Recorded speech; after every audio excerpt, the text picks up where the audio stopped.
Rutherford 1871 সালে জন্ম, 1937 সালে মৃত্যু। ফ্রেডরিকসন 1877 সালে জন্ম, 1956 সালে মৃত্যু। তাদের গবেষণার বিষয়বস্তু ছিল তেজস্ক্রিয় রূপান্তরণ। এই সমস্ত বিকিরণের চরিত্র নিয়ে রাদারফোর্ড কাজ করে দেখালেন যে এদের মধ্যে এক ধরনের রশ্মি আছে যাকে বলা হয় আলফা রশ্মি, যা বিজ্ঞানের ক্ষেত্রে অভূতপূর্ব। এই রশ্মি অভাবনীয় রকমের দ্রুতগতিতে প্রক্ষিপ্ত বস্তুকণার দ্বারা গঠিত। তিনি দেখালেন রেডিয়াম পরমাণু থেকে বেরিয়ে আসছে হিলিয়ামের পরমাণু এবং পড়ে থাকছে রেডিয়াম বিকিরণের একটি পরমাণু। এ যেন এক প্রাকৃতিক অ্যালকেমি।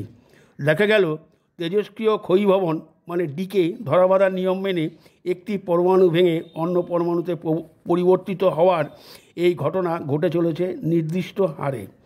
তখন পর্যন্ত কোনো মতে এই হারকে এতটুকু বদলানো সম্ভব হয়নি। ধার্মিক ব্যক্তিরা এই ঘটনাকে প্রকৃতির আরও একটা চির অজ্ঞেয় রহস্য হিসেবে স্বীকার করে নিলেন। বললেন এই ব্যাপারে মানুষ কোনোদিনই কিছু করতে পারবে না। রাদারফোর্ড তখন মন্ট্রিলে রসায়নবিদ ফ্রেডরিকসনের সাথে কর্মরত। পদার্থবিদ্যার এবং রাসায়নিকীকরণ কৌশলের এক অপরূপ সম্মিলনের মাধ্যমে রাদারফোর্ড এই রূপান্তরণের ঘটনাগুলিকে অনুধাবন করে চললেন। 1899 থেকে 1907 মধ্যে তিনি প্রাকৃতিক এইসব রূপান্তরণের একাধিক গোত্রের অস্তিত্ব লক্ষ্য করলেন। একটি গোত্রের জনক ইউরেনিয়াম, একটি গোত্রের জনক থোরিয়াম, অন্যটির অ্যাক্টিনিয়াম। প্রত্যেকটি তেজস্ক্রিয় মৌল থেকে হয় আলফা রশ্মি, না হয় বিটা রশ্মি ও গামা রশ্মি নির্গত হয় এবং মৌলটি রূপান্তরিত হয় অন্য একটি মৌলে। রূপান্তরণের এই প্রক্রিয়ার অন্তে প্রত্যেকটি তেজস্ক্রিয় মৌলই পরিণত হয় সীসাতে। রূপান্তরণের এই প্রক্রিয়াটি বুঝতে গিয়ে বোঝা গেল যে মৌলগুলি মোটেই সরল বা সমসত্ব মানে হোমোজেনাস নয়। প্রতিটি মৌলের মধ্যেই থাকতে পারে এমন একাধিক পরমাণু যারা রাসায়নিক দিক থেকে পরস্পরের অনুরূপ হওয়া সত্ত্বেও আলাদা ভৌত প্রক্রিয়ায় ভেঙে যায় এবং এগুলি হলো আইসোটোপ, যা পরবর্তীকালে অনেকভাবেই আমাদের কাজে লেগেছে। আলফা রশ্মি। আলফা রশ্মি হলো হিলিয়াম পরমাণুর নিউক্লিয়াস H2+ দ্বারা গঠিত তেজস্ক্রিয় বিকিরণের এক প্রকার।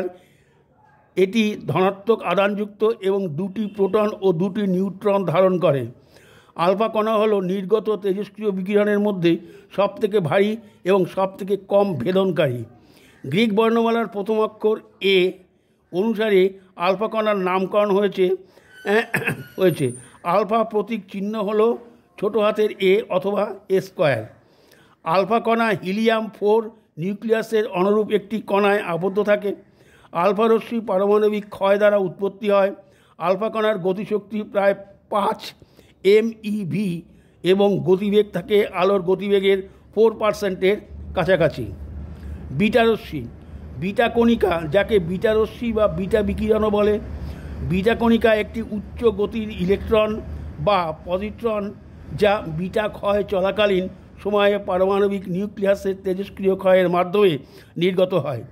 বিটা ক্ষয়ের দুটি রূপ আছে, B- ক্ষয় প্লাস B+ ক্ষয়। এগুলি যথাক্রমে ইলেকট্রন এবং পজিট্রন উৎপন্ন করে। 1900 সালে বিজ্ঞানী বেকেরেল বিশেষ পদ্ধতিতে বিটা কণার জন্য ভর মাইনাস থেকে চার্জ অনুপাত মানে M/E পরিমাপ করেছিলেন। জে থমসন যে পদ্ধতিতে ক্যাথোড রশ্মি নিয়ে গবেষণা করতে এবং ইলেকট্রন শনাক্ত করতে ব্যবহার করতেন সেই পদ্ধতি বেকেরেলও ব্যবহার করেন। বিজ্ঞানী বেকেরেল দেখতে পেলেন যে বিটা কণার জন্য E/M থমসনের শনাক্তিকৃত ইলেকট্রনের মতোই। তাই তিনি প্রস্তাব করেন যে বিটা কণার আসলে একটি ইলেকট্রন। বিটা শব্দটি প্রায়শই গণিত এবং পদার্থবিজ্ঞানের একটি পরিবর্তনশীলতা বোঝাতে ব্যবহৃত হয়, যেখানে এটি নির্দিষ্ট অ্যাপ্লিকেশনের অর্থ নির্দিষ্ট থাকে। পদার্থবিজ্ঞানে আনবাউন্ড এনার্জেটিক ইলেকট্রনের একটি ধারা সাধারণত বিটা রেডিয়েশন বা বিটা রশ্মি হিসাবে পরিচিত। বিটা বিকিরণের প্রতীক চিহ্ন হলো B। বিটা শব্দটি এসেছে গ্রিক ভিটা থেকে। গ্রিক সংখ্যা সিস্টেম বির মান 2, তাই বিটাকে বলা হয় B1 দেখা যায়। গামা রশ্মি। গামা রশ্মি বা গামা বিকিরণ এক প্রকার উচ্চ কম্পাঙ্কের খুব ছোট তরঙ্গদৈর্ঘ্যের তড়িৎ চুম্বকীয় বিকিরণ। এটা বিভিন্ন সাব অ্যাটমিক কণার মিথস্ক্রিয়া, যেমন ইলেকট্রন, পজিট্রন অবলুপ্ত প্রক্রিয়া, পাইয়ন প্রক্রিয়া, পাইয়ন অবক্ষয়, তেজস্ক্রিয় অবক্ষয়, ফিউশন বিক্রিয়া ইত্যাদির মাধ্যমে তৈরি হয়। গামারশ্মির কম্পাঙ্ক সাধারণত 10^19 হার্টজের উপরে, তাই এর শক্তি 100 কিলো ইলেকট্রন ভোল্টের উপরে এবং তরঙ্গদৈর্ঘ্য 10 পিকোমিটার বা 0.01 ন্যানোমিটারের থেকেও ছোট, যা প্রায়শই অণুর আয়তনের তুলনায় অনেক ছোট। ফরাসি বিজ্ঞানী পল ভিলার্ড 1900 সালে রেডিয়াম বিকিরণ নিয়ে পরীক্ষা করার সময় গামা রশ্মি আবিষ্কার করেন। গামা শব্দটি এসেছে গ্রিক ভাষা থেকে। গ্রিক সংখ্যায় এর নম্বর 3 এবং এর প্রতীক চিহ্ন ওয়াই, তাই গামা প্রতীক চিহ্ন ওয়াই।